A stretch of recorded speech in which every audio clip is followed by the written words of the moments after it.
നമസ്കാരം, Tirurangadi today news അപ്ഡേറ്റിലേക്ക് സ്വാഗതം.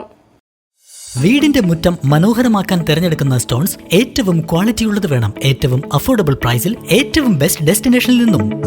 ഫ്ലോറിംഗിൽ ഏറ്റവും best Pasco paving and euro tiles. നിർമ്മാണത്തിലെ സമാനതകളില്ലാത്ത ക്വാളിറ്റി, വിദഗ്ധരായ തൊഴിലാളികളും ഇൻസ്റ്റലേഷനിലെ കൃത്യതയും, കുറഞ്ഞ ചെലവിൽ വീട് നിർമ്മിക്കാൻ ആവശ്യമായ ലോക്ക് ബ്രിക്സിന്റെയും ഹോളോ ബ്രിക്സ്, AAC ബ്ലോക്സ്, ജാളികൾ എന്നിവയുടെയും ഗംഭീര കളക്ഷൻ. ഇതെല്ലാം ഇത്രയും വിലക്കുറവിൽ. നിങ്ങളുടെ മുറ്റങ്ങൾക്ക് പാസ്കോയുടെ ഉറപ്പ്. പാസ്കോ. വാർത്തകൾ വിശദമായി.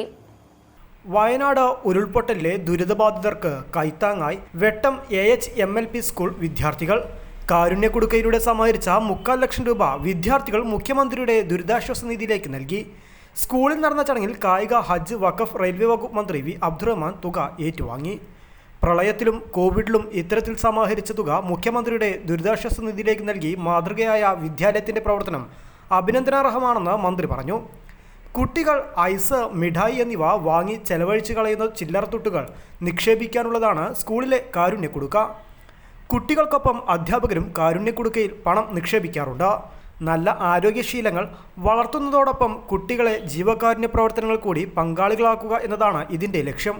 പ്രളയത്തിലും കോവിഡിലും സമാനമായ രീതിയിൽ തുക സമാഹരിച്ചു നൽകി മുഖ്യമന്ത്രിയുടെ അഭിനന്ദനം ഏറ്റുവാങ്ങിയ വിദ്യാലയം കൂടിയാണ് 120 കുട്ടികൾ മാത്രം പഠിക്കുന്ന വെട്ടം AHMLP സ്കൂൾ.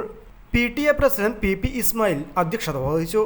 വെട്ടം grama panchayat president Noushad Nellancheri, vice president Rajani Mullayil, block panchayat അംഗം PP അബ്ദുൽ നാസർ, ഗ്രാമപഞ്ചായത്ത് അംഗം KP രാധ, പ്രധാനാധ്യാപകൻ NP Faisal, school manager KV Moosakutty master, ICS secretary KTO Muhammad Kutty, NS Babu, PTA vice president Rubeena KT, MPTA president UV Rinchusha തുടങ്ങിയവർ ചടങ്ങിൽ പങ്കെടുത്തു.